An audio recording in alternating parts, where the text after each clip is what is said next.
On May 6th, we executed the biggest fentanyl bust in DEA's history.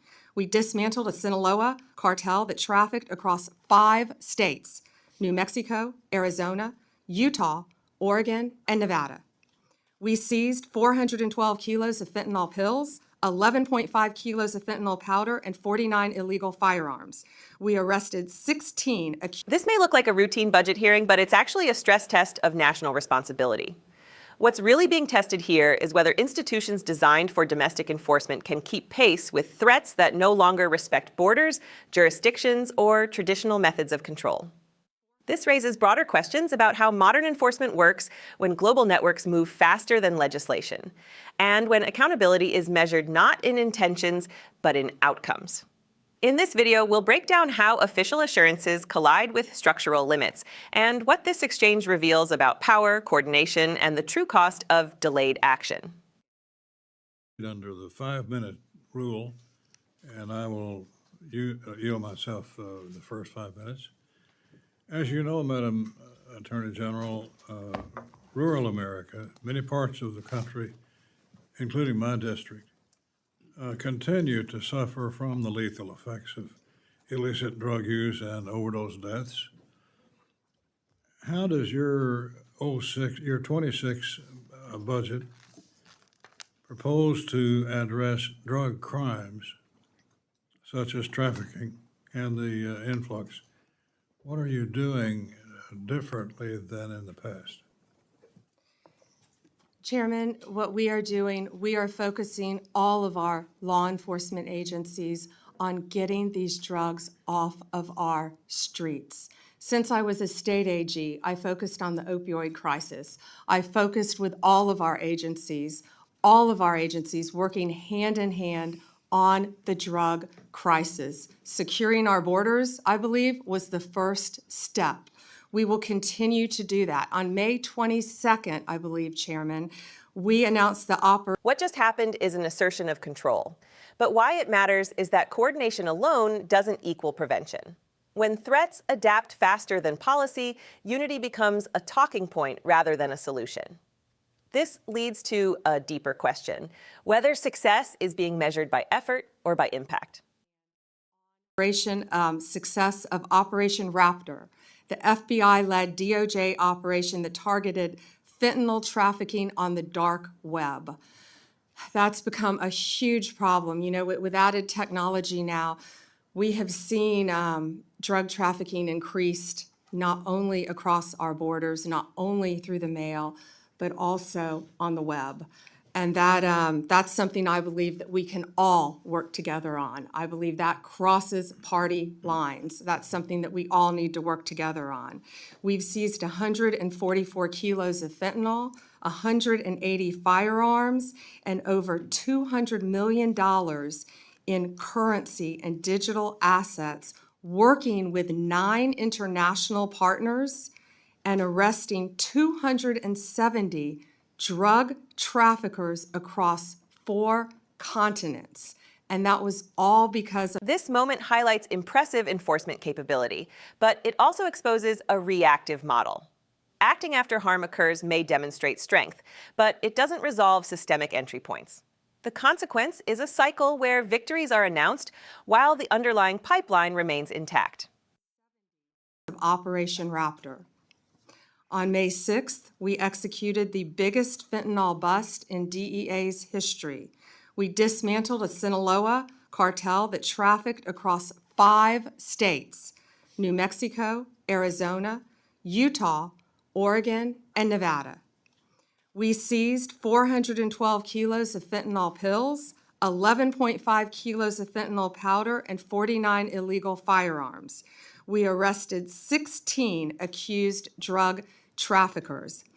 These cartels, these gangs, are so organized that they insulate their leaders. The leader of this particular cartel was living in Oregon, yet none of the drugs were with him. This was incredible police work by all of our agencies, federal agencies, working hand in hand to track them. What just happened is an admission of complexity. The issue isn't intelligence, it's insulation. When leadership layers are protected by distance and proxies, accountability becomes diffuse. This leads to a system where arrests occur, but command structures persist. Down. I met in conference rooms. We had charts, and I would invite any of you members on both sides of the aisle to come in and see these investigations of what we are trying to do to get these drugs off our streets. They are so complex, they are so complicated, and what our law enforcement have been doing is really second to none. And I am so proud. They are some of the bravest in the world. And I am so proud at what they have been doing, working with all of our state and local partners to eradicate these drugs. My point of that was in Oregon, was the leader of this particular Sinaloa gang. And again, he insulated himself. But we were able to catch him thanks to great police work, and we will continue to do that. Well, congratulations. Thank you. And thanks for the invitation. I hope we can take you up on that. During his hearing before us, FBI Director Patel indicated a lot of precursor chemicals that originate in China are now going to terrorist organizations that reroute the precursors into our country through the northern border. This exchange matters because it reframes the challenge as geopolitical, not local. When supply routes reroute faster than enforcement adapts, borders become symbolic rather than functional. The future impact is clear. Without international leverage, domestic policy remains limited. What can you say about that? Yes, Chairman, that's accurate. You know, I've been fighting this fentanyl epidemic since I was a state AG, when it really first came on the market. Ironically, I was recently in Poland at a security conference with all of my counterparts around the world, and I will never forget something they said to me. My counterpart in Poland said, fentanyl isn't here yet, because they protect their borders. And yes, the northern border is now a great concern to all of us, I would think to everyone on this committee. And yeah, that's a great concern, but we will continue to do that. We are fighting to protect those precursors from coming in, as we know. And you know, what they keep doing is they're changing. What just happened is a contrast of priorities. Some systems prevent entry, others respond after arrival. That distinction defines outcomes. This leads to a broader consequence, whether national safety is treated as prevention or as damage control. The precursors, and they continue to change them, and they continue to send them through Mexico, through Canada, on ships, through our ports of entry, into our country. But that's something we have to all work together on to stop. I went to our DEA lab. I met with our DEA. It only takes, it looks like almost 2 grains of salt.